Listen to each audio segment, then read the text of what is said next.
Assalamualaikum warahmatullahi wabarakatuh.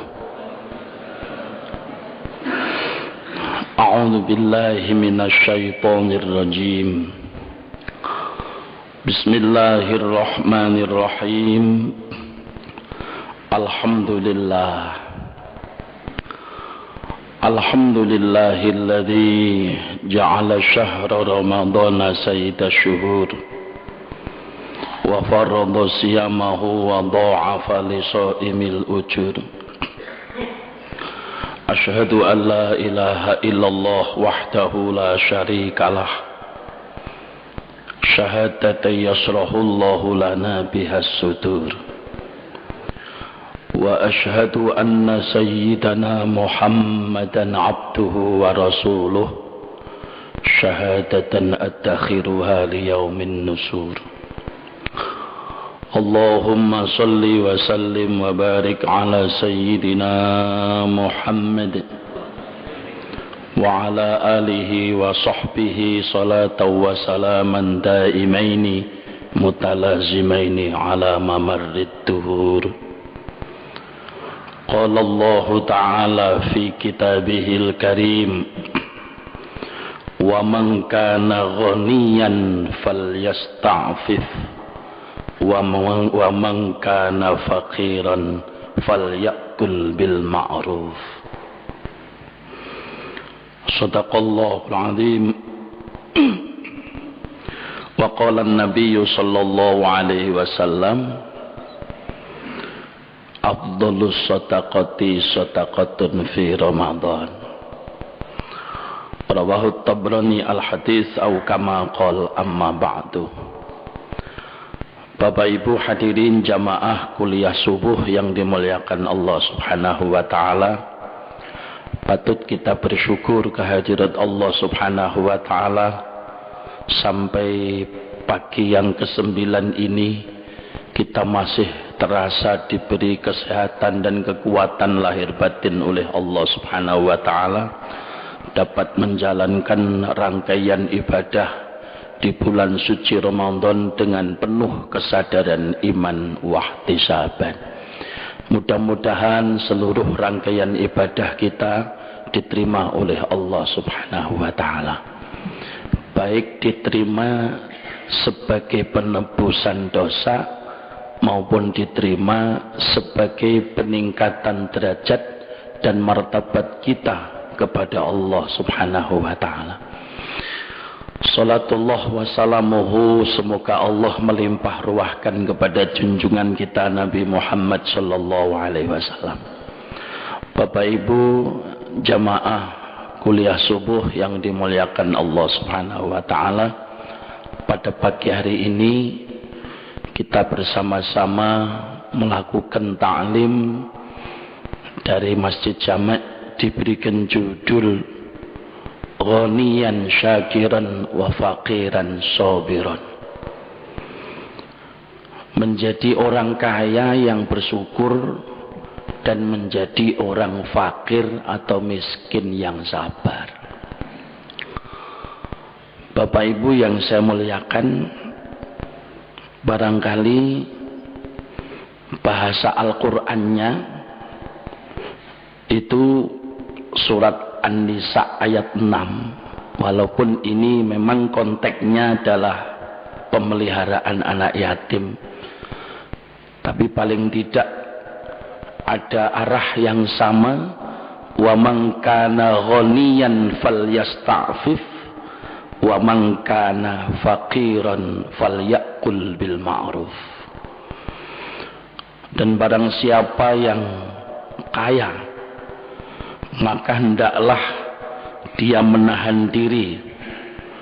Wa man kana faqiran, dan barang siapa yang ditakdir fakir, maka hendaklah dia memakan dengan cara yang baik. Yang menjadi problem dalam kehidupan, kaya atau miskin, adalah sifat syukur dan sifat sabar. Tidak semua orang yang kaya memiliki sifat sabar dan amal. Tidak semua orang yang diuji miskin atau fakir dia memiliki sifat sabar. Sabar dan syukur adalah aspek ruhani, aspek rohaniyah. Karena ini aspek rohaniyah, sebenarnya sabar dan syukur ini bagian dari fawaid ruhi ibadah Ramadan kita. Salah satu dari urgensi puasa adalah tarbiyatur ruhi, mendidik hamba Allah supaya aspek rohaniyahnya mapan. Artinya annahu yu'awidu sabra wa sukra wa yuqawwi alaih wa yu'allimu dhabtan nafsi wa yusa'idu alaih wa yujidu fin nafsi malakata taqwa wa yurabbiha. Puasa ini mendidik kita supaya punya sifat syukur dan punya sifat sabar, punya daya tahan untuk menghadapi ujian-ujian Allah. Nah, salah satu ujian orang kaya itu harus bersyukur dan beramal. Ujian orang yang miskin, dia harus tabah, sabar menghadapi rasa kemiskinan yang tidak enak itu. Oleh karenanya puasa ini yang kaya dan yang miskin sama-sama tidak enak. Mulai dari terbit fajar sampai terbenam matahari, walau itu makanan milik kita, kalau belum waktunya tidak boleh, tahan. Latihan sabar menghadapi cobaan-cobaan kehidupan. Allah subhanahu wa ta'ala menyatakan bagi orang yang kaya, la in syakartum la azidannakum. Jika kalian dengan berbagai macam nikmatku itu kalian syukuri, la azidannakum, itu ada lam takkid gandeng nun taukid sakilah, itu pasti kami akan memberikan tambahan. Walau Allah janji memberikan tambahan secara pasti, itu memang belum tentu bersifat kuantitatif, belum tentu tambahan itu bersifat jumlah. Kadang-kadang yang ditambah itu kualitasnya rezeki walau jumlahnya sama. Walau rezeki itu tidak bertambah banyak, tapi kalau pandai bersyukur atas berbagai macam nikmat Allah subhanahu wa ta'ala, orang itu akan ditambah rasa keberkahannya dan rasa kenikmatannya dengan rezeki itu. Paling tidak rezeki diberikan oleh Allah, ibadah masih ringan hati, ringan kaki, zikir kepada Allah masih betah, memperjuangkan kalimah-kalimah Allah dengan rezekinya yang melimpah itu masih ringan hati dan seterusnya. Oleh karenanya ternyata menjadi orang kaya seperti itu tidak semudah membalikkan tangan. Menjadikan orang syukur atas nikmat Allah dengan kecukupannya, menjadikan orang sabar atas berbagai macam cobaan kemiskinannya. Karena itu aspek rohaniah, maka agar rohani bisa memunculkan sifat-sifat sedemikian, maka perlu hamba Allah mendapatkan hidayah dan maunah dari Allah subhanahu wa ta'ala. Tanpa adanya hidayah dan maunah Allah, tidak bisa hamba Allah itu mensyukuri nikmat-nikmat Allah. Uzkuruni azkurukum washkuruli wala takfurun. Berzikirlah kepada Allah, baik zikir mahdoh seperti sholat, maupun zikir yang ghairu mahdoh seperti membaca kalimah-kalimah thayyibah, membaca kalimah-kalimah tahlil, membaca ayat-ayat Allah, istighosah, torekoh dan lain sebagainya. Pada saat orang daya kontemplasinya kepada Allah istiqomah bagus, maka di situ akan terjadi ketajaman iman di dalam hatinya. Pada saat orang memiliki ketajaman iman di dalam hatinya, maka orang itu akan dianugerahi kepekaan diri terhadap nikmat-nikmat Allah. Pada saat orang sudah memiliki ketajaman diri untuk melihat nikmat Allah, disitulah mudahnya hamba Allah untuk menyadari, mengakui terhadap nikmat-nikmat Allah. Di situ munculnya daya syukur. Dan pada saat orang dianugerahi daya syukur, disitulah tingkat kenikmatan hamba itu terhadap berbagai macam nikmat-nikmat Allah. Manakala diberikan nikmat tidak bersyukur. Kenapa tidak bersyukur? Tidak ada hidayah. Kenapa tidak ada hidayah? Tidak mau berzikir. Oleh karenanya hadirin, pada saat wala in kafartum inna adzabi lasyadid, pada saat hamba Allah meremehkan zikir, maka hatinya tertutup. Ketika hatinya tertutup, maka tidak ada kepekaan terhadap nikmat-nikmat Allah. Manakala tidak ada kepekaan terhadap nikmat-nikmat Allah, maka yang rawan dia bukan menjadi orang syakir, tetapi menjadi orang kufur terhadap nikmat-nikmat Allah. Manakala berbagai macam nikmat Allah yang dianugerahkan kepada kita tidak disyukuri, malah dikufuri, artinya apa? Tidak disadari, tidak diakui, malah salah fungsi dan salah guna, maka diingatkan dengan kalimah yang tajam sekali oleh Allah, wala in kafartum inna adzabi lasyadid. Jika kalian mengkufuri nikmatku, awas, azabku sangat menyiksa hidupku. Ini namanya kalam khobar bermakna wajib, seperti pengumuman. Tetapi syukur itu satu kewajiban hamba kepada Allah Subhanahu wa ta'ala. Kenapa? Kalau syukur kita ditambah, kalau kufur diancam azabnya Allah. Orang yang hidupnya nikmat adalah orang yang saat dia diberi cukup, dia banyak syukurnya dan banyak amalnya. Pada saat dia banyak syukur dan banyak amal, banyak kemanfaatan dan keberkahan hidup di dunia sampai di akhirat diberikan oleh Allah Subhanahu wa ta'ala. Oleh karenanya hadirin jamaah kuliah subuh Masjid Jami Agung Malang yang dimuliakan Allah, sebenarnya yang penting itu bukan ngerembuk kaya atau miskinnya. Bisakah pada saat kaya kita bersyukur dan beramal? Bisakah pada saat kita diuji miskin muncul sabarnya?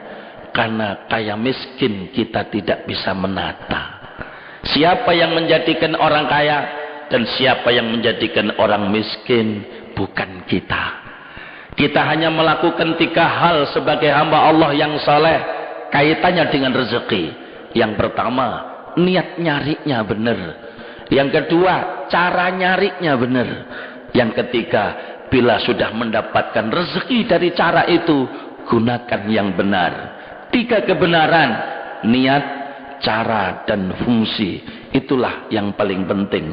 Dapat berapapun dari hasil kerja kita, sadari itu pemberian Allah Subhanahu wa ta'ala.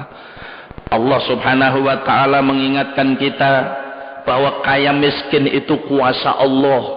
Inna rabbaka yabsutur rizqa liman yasha'u wa yaqdir. Innahu kana bi'ibadihi khabiran basira.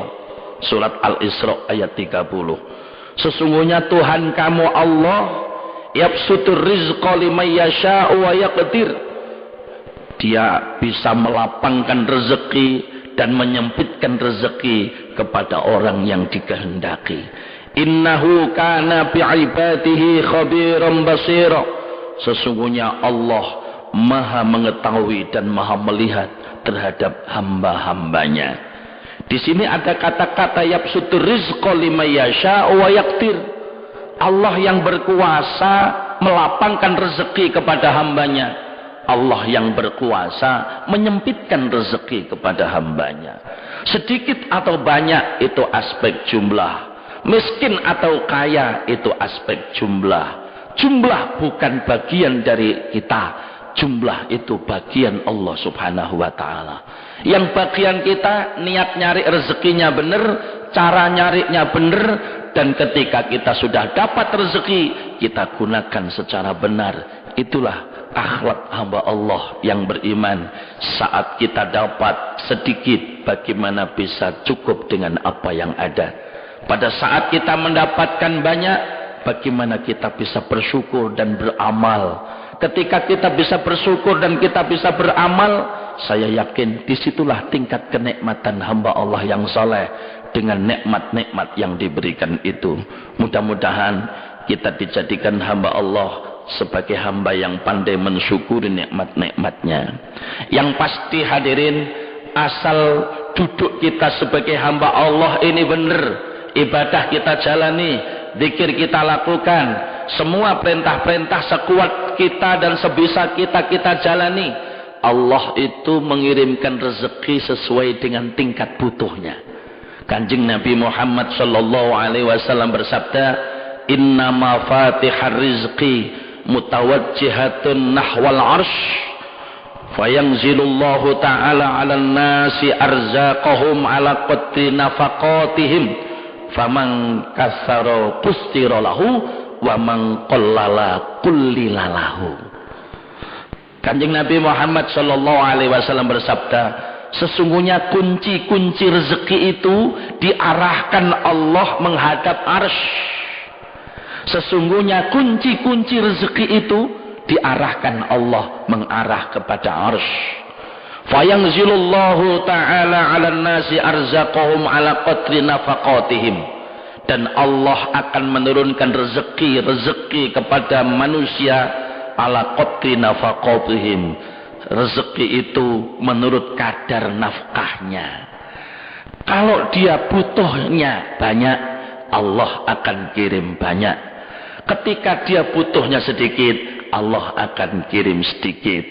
Karena hamba Allah yang soleh ingin menjalankan ibadah haji, niatnya sudah, wiritannya sudah, celengannya sudah, maka Allah akan mengirimkan sesuai dengan tingkat butuhnya yang banyak untuk ibadah itu. Karena sudah menjalankan haji, dia pulang dari haji, kenapa ya rezeki yang datang tidak seperti aku waktu mau berangkat haji? Karena butuhmu tidak seperti yang kau berangkat dulu itu. Makanya ketika pulang haji kok rezekinya tidak banter seperti mau berangkat, jangan menuduh hajinya tidak mabrur.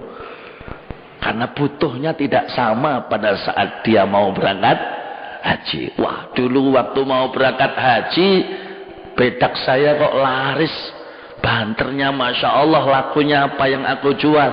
Ya karena mau berangkat haji, niatnya kenceng, wiritannya kenceng, celengannya juga istiqomah. Allah segera takdir dengan memberikan kebutuhannya disesuaikan dengan rezekinya disesuaikan dengan kebutuhannya. Kalau memang kebutuhannya setiap hari satu keluarga itu 100.000, diberikan 100.000, jangan melihat 100.000 itu sedikit. Allah menurunkan rezeki sesuai dengan tingkat butuhnya, bukan tingkat karepnya. Nek nggugoni karepe awake dhewe gak ono enteke.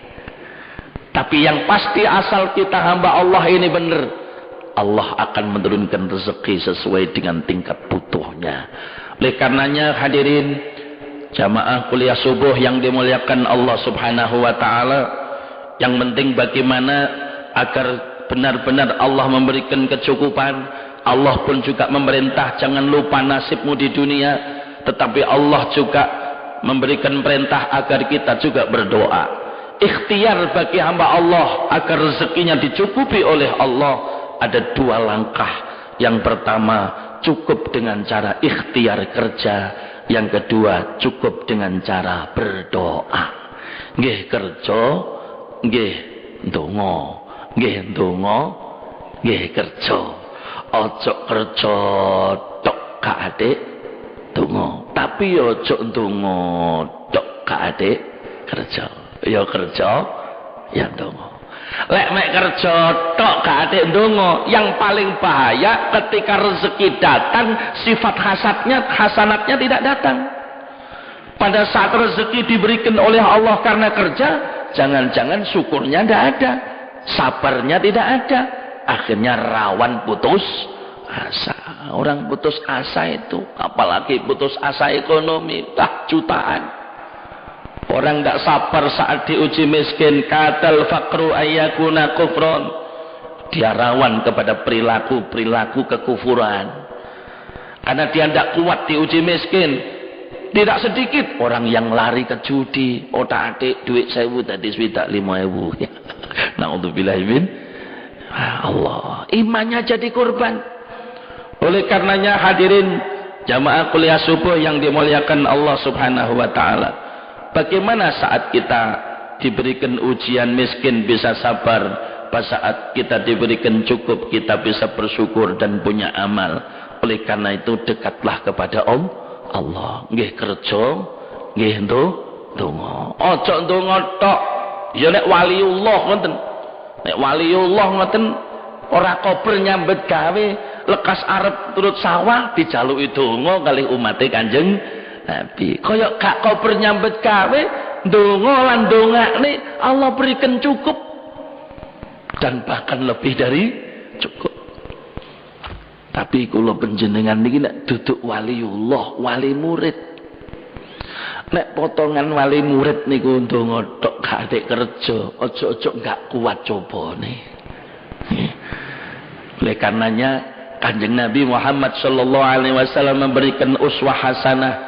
Innallaha yuhibbu minal 'abdi idza 'amila 'amalan ayyutqinahu. Sesungguhnya Allah itu sangat mencintai hambanya kalau bekerja dia lakukan secara ayyutqinahu, secara profesional, sungguh-sungguh, tertib, disiplin. Itu akhlaknya Rasulullah Muhammad sallallahu alaihi wasallam. Apakah kita sebagai umat Kanjeng Nabi ketika kerja sudah profesional? Yang bisa menjawab diri kita sendiri. Oleh karenanya kerjalah yang profesional. Artinya profesionalitas kerja sebagai hamba Allah yang beriman, ya kerja sungguh-sungguh dan cara kerjanya benar, tertib, disiplin dan seterusnya. Yang kedua, kita tidak boleh meninggalkan doa kepada Allah. Kanjeng Nabi saja ingin cukup dengan perjuangan-perjuangannya. Kanjeng Nabi saja kepingin cukup dengan pendanaan perjuangan-perjuangannya. Kanjeng Nabi dalam doanya jelas, Allahumma aghnini bil ilmi wa zayyini bil hilmi wa akrimni bit taqwa. Ya Allah, Allahumma a'inni bi aghnini bil ilmi. Ya Allah, jadikanlah aku cukup dan aku kaya dengan ilmu ini. Artinya dengan profesional. Wa aghnini bil hilmi.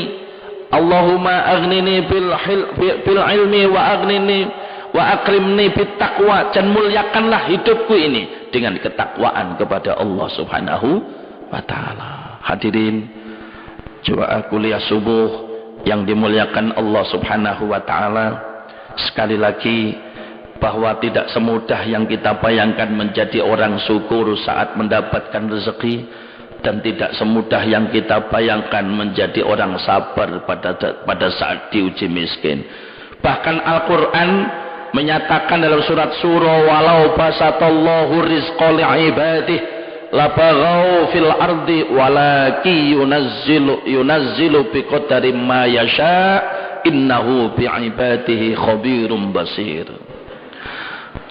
Andai Allah itu melapangkan rezeki kepada hambanya, hamba itu dijadikan kaya oleh Allah, labaghaw fil ardi, dia akan berkecenderungan melampaui batas hidupnya di muka bumi ini. Ini ada kecenderungan orang kaya itu melampaui batas. Walaki yunazzilu biqadari ma yasha, tetapi Allah menurunkan apa yang dikehendaki itu ada kadarnya, ada ukurannya. Innahu bi'ibadihi khabirum basir, dan sesungguhnya Allah itu terhadap hamba-hambanya maha mengetahui dan maha melihat. Ketika menjadi orang yang berkecukupan, dia melampaui batas. Dengan kekayaannya dia meninggalkan syukurnya. Seperti kita lihat zaman Qarun dicatat dalam Al-Quran. Saat miskin dia tegak syariat dan ibadahnya. Saat kaya dia lupa kepada Allah. Dia sombong kepada Allah. Saat ditanya, Qarun, kamu dulu miskin, sekarang kok jadi kaya? Ya, kaya ini karena hebat-hebatku sendiri. Tidak ada kaitannya dengan Tuhan, tidak ada kaitannya dengan Allah. Pada saat orang diberikan cukup, dia lupa Allah, dia menutup bahwa rezeki itu pemberian Allah, maka itu awal dari kejatuhannya secara moral dan spiritual. Oleh karenanya, pada saat orang sudah diberikan kaya, tidak syukur. Diberikan cukup, tidak zakat. Diberikan kaya, dia tidak infak. Diberikan kaya, dia tidak sedekah. Maka ketika dia diberikan cukup, putus hubungan kepada asnaf 8, putus hubungan dengan orang miskin, putus hubungan dengan anak yatim, putus hubungan dengan orang-orang yang seharusnya dibantu dan ditolong. Allah Subhanahu wa taala menyatakan, wala tahsabannalladzina yabkhuluna bima atahumullahu min fadli huwa khairal lahum bal huwa syarrul lahum sayutawwaquna ma bakhilu bihi yaumal qiyamah. Dan janganlah engkau menyangka orang-orang yang bakhil terhadap rezeki Allah yang diberikan kepada mereka bahwa mereka lebih baik. Bahkan sebenarnya bakhil terhadap rezeki mereka itu sangat berbahaya dalam hidup mereka. Sayutawwaquna ma bakhilu bihi yaumal qiyamah. Allah akan mengalungkan harta benda yang dibakhili itu, tidak dizakati, tidak diinfaki, tidak disedekahi itu besok pada hari kiamat. Ini ancaman hamba Allah yang kaya tapi tidak bersyukur, kaya tapi tidak zakat. Oleh karenanya, hadirin jamaah kuliah subuh yang dimuliakan Allah Subhanahu wa taala, kita dimotivasi oleh Allah dan Rasulnya dengan rezeki yang ada ini, pandai-pandailah kita bersyukur. Baik syukur secara i'tiqadi, artinya apa yang ada ini harus diyakini adalah pemberian Allah Subhanahu wa taala. Syukur bil qauli, syukur qauli, artinya apa? Setiap kita merasa mendapatkan nikmat Allah, ucapkan secara jujur di hadapan Allah, alhamdulillahirabbil alamin. Secara amali, rezeki yang didatangkan oleh Allah, hasil doa, hasil kerja dan Allah berikan kepada kita, maka jangan lupa syukur amali, isti'malur rizq ila iradatir razaq. Bagaimana kita bisa menggunakan rezeki itu untuk hal-hal yang dicintai oleh sang pemberinya. Jangan salah fungsi. Sehingga dinyatakan syukur atau tidak syukur, unsur ini ku wonten 3. Nomor setunggal, menyadari nikmat. Nomor kalih, ngakoni nikmat nek teko pangeran. Sing nomor 3, kudu digunakno sesuai kalih karepe Gusti Allah. Pada saat kita bisa melakukan seperti itu, Kanjeng Nabi Muhammad sallallahu alaihi wasallam bersabda, as-sakhiyu qaribun minallah. Orang dermawan, suka bersyukur, suka beramal, suka sedekah, itu sangat dekat kepada Allah. Qaribun minan nas, sangat dekat kepada manusia. Qaribun minal jannah, sangat dekat dengan swarga. Ba'idun minan nar, jauh dari neraka. Tapi sebaliknya, wal bakhilu ba'idun minallah, ba'idun minan nas, wa ba'idun minal jannah, qaribun minan nar. Orang yang bakhil, orang yang pelit, tidak bersyukur, tidak zakat, tidak infak, padahal dia mampu, itu jauh dari Allah, jauh dari manusia, bahkan sering dibenci manusia, paling tidak dihasuti oleh manusia, sehingga rezekinya berubah, bukan rizqun karim, bukan rezeki yang menyebabkan hidup mulia, tapi sering berubah menjadi masalah kehidupan dunia sampai di akhirat. Jauh dari Allah, jauh dari manusia, jauh dari surga. Orang yang bakhil itu qaribun minan nar, dekat dengan neraka Allah. Wal jahilu sakhiyu ahabbu ilallah min ibadim bakhilin. Orang yang bodoh tapi loman itu lebih dicintai oleh Allah daripada ahli ibadah kaya tapi bakhil. Mudah-mudahan entah kita ini kaya atau miskin, yang penting hatinya kaya. Orang itu kalau suka ibadah, suka zikir, gemar berjamaah, sebelum ditakdir kaya atau miskin, orang itu dikirimi qanaah. Rasa nrimo napa sing diparingno Gusti Allah. Disinilah kebahagiaan hamba Allah yang beriman. Ayo kita berlomba-lomba di bulan suci Ramadan ini dengan memperbanyak syukur kepada Allah. Pada saat kita merasa mendapatkan nikmat, Kanjeng Nabi Muhammad sallallahu alaihi wasallam bersabda, afdhalus shadaqati shadaqatun fi Ramadan. Sebaik-baik sedekah itu adalah sedekah di bulan suci Ramadan masjid tercinta kita membangun, musola kita di rumah membangun, anak-anak yatim kita bagaimana kita bantu, orang-orang miskin di lingkungan kita bagaimana kita bantu dengan rezeki kita. Sebulan 12, setahun 12 bulan, yang 1 bulan untuk nyervis ekonomi, untuk nyervis rohani, untuk nyervis ragawi, untuk nyervis kemasyarakatan kita, sehingga hamba Allah yang beriman dengan puasa ini soleh kepada Allah, soleh kepada sesamanya, ada jaminan keberkahan hidup di dunia, keselamatan besok di akhirat. Yang terakhir bahwa Kanjeng Nabi Muhammad sallallahu alaihi wasallam mengingatkan kita di bulan Ramadan sebagai tanda kesyukuran atas nikmat-nikmat yang diberikan Allah kepada kita, walau kita misalnya tidak orang kaya, orang cukup. Kanjeng Nabi Muhammad sallallahu alaihi wasallam menyatakan, "Man fattara shaiman ala ta'amin aw syarabin min halalin, shallat alaihil malaikatu fi sa'ati syahri Ramadan wa shalla alaihi Jibrilu lailatal qadri." Siapa yang suka memberikan buka takjil kepada orang yang berpuasa di musola atau di masjid sebelum maghrib itu terjadi, malaikat-malaikat Allah sedunia ini mendoakan kepada orang yang memberikan buka takjil itu mendapatkan rahmat Allah sepanjang Ramadan. Wa shalla alaihi Jibrilu lailatal qadri.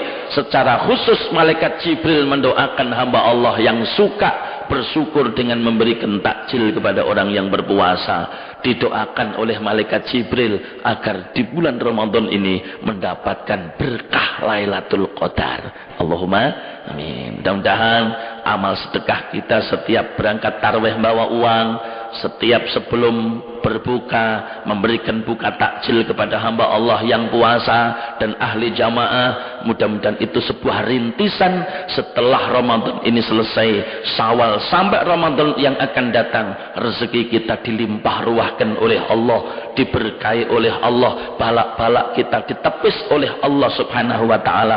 Bahkan orang yang suka bersyukur atas nikmat rezeki itu, Kanjeng Nabi Muhammad sallallahu alaihi wasallam bersabda, "Inna shadaqata la tudfi'u an ahliha harral kubur wa inna ma yastadilul mu'minu yaumal qiyamati fi dhilli shadaqatihi." Sesungguhnya sedekah yang diberikan hamba Allah sebagai tanda kesyukuran atas nikmat-nikmatnya itu bisa memadamkan panasnya siksa kubur, dan Allah akan memberikan perlindungan kepada hambanya fi dhilli shadaqatihi. Perlindungan Allah kepada hamba diberikan Allah sebesar sedekahnya itu.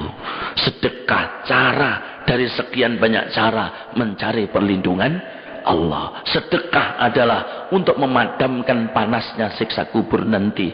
Mudah-mudahan apa yang saya sampaikan ini ada guna dan manfaatnya. Kaitannya dengan orang miskin, ya, orang itu miskin kalau bisa sabar, itu bersih-bersih dosa. Siapapun yang diuji susah cari kerja, susah cari rezeki, bahkan namanya diuji fakir, diuji miskin, kalau dia tetap jalan syariatnya, ibadahnya tetap, dia bisa kuat menghadapi yang dah enaknya hidup miskin itu, maka orang ini akan diampuni dosa-dosanya oleh Allah subhanahu wa ta'ala. Inna minal dzunubi dzunuban la yukaffiruha as-salatu wala siyamu walal hajju walal umratu yukaffiruha al-humum fi talabil ma'isyah. Sesungguhnya di antara dosa-dosa yang pernah kita perbuat ini, ada dosa yang tidak bisa diampuni dengan salat, tidak bisa dibersih dengan puasa, tidak bisa dibersih dengan haji, tidak bisa dibersih dengan umroh. Baru dosa-dosa itu akan bersih. Walakin yukaffiruha, dosa-dosa itu akan bersih ketika al-humum fi talabil ma'isyah. Kita sedang diuji susah mencari rezeki. Jadi makanya Kanjeng Nabi nate dawuh, besok neng swarga niku waktu Kanjeng Nabi noleh ngoten. Ya, waktu perjalanan Mi'raj kalau nggak salah. Kanjeng Nabi noleh ngoten niku teng swarga sing paling kathah niku tiyang miskin. Tapi kula mboten ngenyek wong sugih gak mendadi mlebu swarga lho nggih.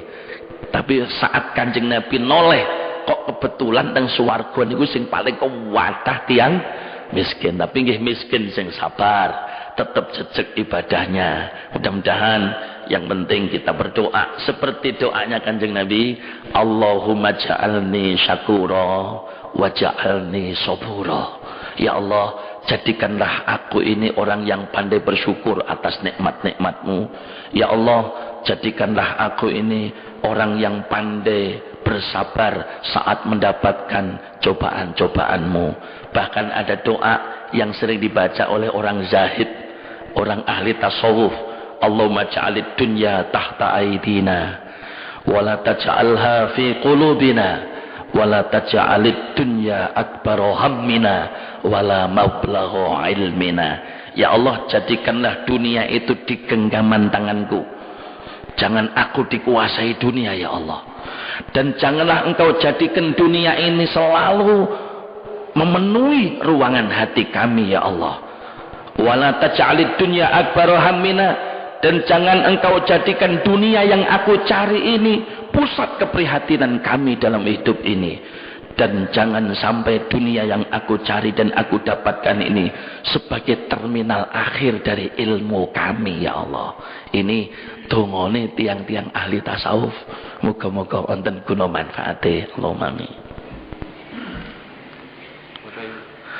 Bapak Ibu hadirin, sebelum diakhiri mungkin ada pertanyaan, kami persilahkan. Monggo Bapak.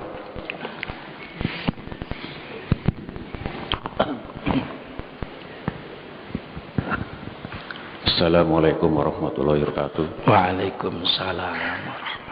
Yang ingin saya tanyakan itu batas fakir itu yang bagaimana? Karena kita ketahui, saya yakin semua yang ada itu semua kaya. Contohnya begini, kalau kita punya mata, kita bisa melihat Al-Quran, punya lesan kita bisa membaca Quran. Saya kira semua kaya, nggak ada orang miskin. Terus kita punya kaki, kita bisa berjalan menuju masjid. Nah, saya kira itu. Jadi tolong batas minimal orang fakir itu yang bagaimana? Oke. Terima kasih. Ini dibahas dalam studi fikih. Ini dibahas dalam studi fikih bahwa fakir itu kebutuhannya kurang dari 50%. Fakir itu kebutuhannya kurang dari 50%. Atasnya itu agak cukup sedikit, itu miskin. Jadi fakir itu sing paling ngenes lah. Jadi kelas kemiskinan yang paling ngenes itu fakir. Di atasnya ini namanya miskin. Makanya kedua-duanya itu menjadi asnaf 8, menjadi objek sasaran orang yang kaya. Kalau dipandang dari nikmat-nikmat Allah yang diberikan kepada kita, kita ini tidak boleh ngomong miskin. Isin awake dhewe iki. Bagaimana kita mengatasnamakan miskin? Wong 24 jam ora atik ndonga dikei sehat. 24 jam itu juga kita tidak minta sehat, sehat diberikan Allah. 24 jam kita tidak doa minta cukup, dicukupi Allah. Bahkan kalau kita menjadi orang sadar diri, rezeki ku sering goleki awake dhewe timbang awake dhewe goleki rezeki. Sebenarnya banyak hal yang tidak kita ikhtiari Allah berikan secara cuma-cuma. Seolah-olah Allah merintahkan kepada rezeki, rezeki datanglah kepada si anu, datanglah kepada si anu, datanglah kepada si anu. Sehingga pada saat rezeki datang, pada saat kita tidak berikhtiar, Allah mendatangkan. Namanya anugerah minnah itu. Allah memberikan cuma-cuma, tidak lewat ikhtiar kita, baik ikhtiar kerja maupun ikhtiar bil batin dengan doa. Tidak minta, tidak kerja, kita diberi banyak. Misalnya ya model fisik kita seperti ini. Riyen abah kula nggih mboten nate pesen teng Gusti Allah, nek anakku lahir Gusti kula nyuwun irunge sampeyan deleh ngarep madhep teng ngisor. Tak mboten nate pesen nggih. Begitu lahir, ya alhamdulillah jenenge irunge kaya ning ngarep madhep nek ngisor. Upama ndek ngarep madhep nek dhukur ngene lek udan resik napa ngene. Ini namanya tidak diikhtiari, Allah berikan cuma-cuma. Tetapi ada lagi yang namanya anugerah, manusia harus ikhtiar, namanya rahmat. Rahmat itu anugerahnya Allah yang diberikan kepada manusia harus lewat ikhtiar. Contoh rahmat kemerdekaan, sekedap malih lah apa namanya nostalgia rahmat kemerdekaan. Makanya para pejuang bangsa ini sesadar-sadarnya atas berkat rahmat Allah yang maha kuasa dan dengan didorongkan oleh keinginan luhur supaya berkehidupan kebangsaan yang bebas, maka rakyat Indonesia menyatakan dengan ini kemerdekaannya. Ini kan atas berkat rahmat Allah. Tuh kok niki mau bener apa salah nih? Wis suwe mboten upacara ngoten iki. Sarungan tok ngoten iki. Jadi nek mboten kelintu teng pembukaan undang-undang niku atas berkat rahmat Allah yang Maha Kuasa. Jadi rahmate Gusti Allah niki luar biasa. Para pejuang dulu mulai Sabang sampai Merauke diakui atas berkat rahmat Allah. Kata-kata yang sangat bijak, tidak ada satupun yang disakiti. Kadang-kadang kita tidak bisa mencontoh kata-kata itu. Berhasil nggak bangun langgar cilik rodok mewah takoki lho Kang, sampean kok bangun langgar mewah. Yo lek aku gak kira dadi aku belkedes seperti. Kadang-kadang itu kata-katanya ndak bisa bijak, menyakitkan sing urunan kopi, sing setor teh, sing melok kerja bakti dan seterusnya. Oleh karena itu rahmat itu anugerah Allah yang diberikan kepada hambanya lewat ikhtiar. Anak soleh rahmat, rezeki sedikit berkah, banyak berkah rahmat, dan seterusnya. Artinya anugerah yang harus diikhtiari itu namanya rahmat Allah. Ada yang namanya maunah, khosun lil mukminin, pertolongan Allah yang hanya diberikan kepada hambanya yang beriman. Semua orang punya problem, tapi tidak semua orang diberikan solusi dari problemnya. Tidak semua orang sabar pada saat diuji. Siapa yang diberikan kesabaran waktu diuji miskin adalah orang-orang yang suka minta pertolongan kepada Allah. Wasbir wa ma sabruka illa billah. Bersabarlah kalian menghadapi ujian-ujian itu, dan kalian tidak mungkin bisa sabar kecuali mendapatkan pertolongan Allah. Itulah Qur'annya. Oleh karenanya sabar itu aspek pertolongan. Saudara-saudaraku yang diuji miskin, diuji fakir, diuji jatuh pailit dan seterusnya, jangan putus asa. Allah bersama kita. Yang namanya rezeki dan nikmat tidak hanya berupa uang, tidak hanya berupa usaha. Walaupun kita kehilangan usaha, walaupun kita diuji sakit, masih banyak jutaan nikmat apabila iman kita sedang berfungsi dalam diri kita. Saya yakin akan kelihatan nikmat-nikmat yang lain. Jangan kemudian kita diuji satu bentuk, jutaan nikmat yang menempel pada hidup kita menjadi tertutup, tidak kelihatan. Oleh karena itu sadari terus menerus supaya bisa sadar atas berbagai macam nikmat Allah. Maka ketika kita sedang diuji, bahkan jumlah ujian kita lebih tinggi dibanding angka kesabaran, jangan malah menjauhi Allah Subhanahu wa ta'ala. Semakin dekatlah kepada Allah dengan ibadah, semakin dekatlah kepada Allah dengan doa, dengan zikir, dengan tahlil, dengan salawat. Agar apa? Ibadah-ibadah itu menjadi penyeimbang rohaniah kita, supaya jumlah problem cobaan yang kita hadapi supaya seimbang dengan jumlah kekuatan yang harus kita miliki. Enggak stres, enggak gampang putus asa. Lek wis cobane macam-macam, rezeki jatuh, anak godo, istri godo, suami godo, lingkungan godo, enggak ndonga, enggak ibadah, krisis hidayah, krisis maunah. Nah, ini rawan putus asa. Kalau sudah putus asa, hidup tidak objektif. Ndelok kereta api ketok roti nolak berat nyuwi. Itu namanya orang putus asa. Mudah-mudahan kita diberi perlindungan Allah Subhanahu wa taala.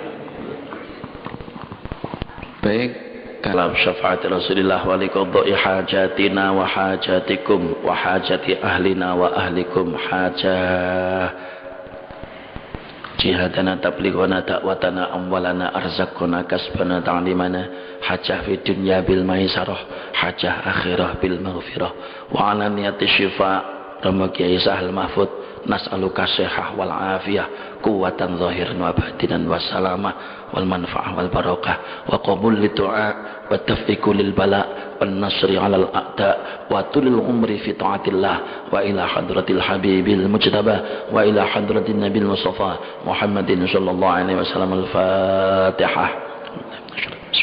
Alhamdulillahi rabbil alamin arrahmanir rahim iyyaka na'budu wa iyyaka nasta'in ihdinas siratal mustaqim siratal ladzina an'amta 'alaihim ghairil maghdubi 'alaihim waladdallin ala sayyidina Muhammad wa ala ali sayyidina Muhammad alhamdulillahi rabbil alamin Allahumma inna nas'alukal huda wat tuqa wal 'afafa wal ghina Allahumma inna nas'alukal huda wat tuqa wal 'afafa wal ghina Allahumma inna nas'alukal huda wat tuqa wal 'afafa wal ghina Allahumma inna nas'alukal 'afa wal 'afiyah wal mu'afata da'ima fi dunya wal akhirah Allahumma inna nas'aluka imanan da'iman wa qalban khashi'an wa yaqinan shadiqan wa dinan qayyima wa ilman nafi'a wa amalan salihan maqbula wa nas'aluka rizqan wasi'an halalan thayyiba wa nas'aluka umuran tawilan mubarakah wa nas'aluka sihah wal afiyah quwwatan zahiran wa batinan wa salamah wal manfaah wal barakah wal najah wa nas'aluka ahlan sakinatan wa zawjatan salihatan wa auladan abraran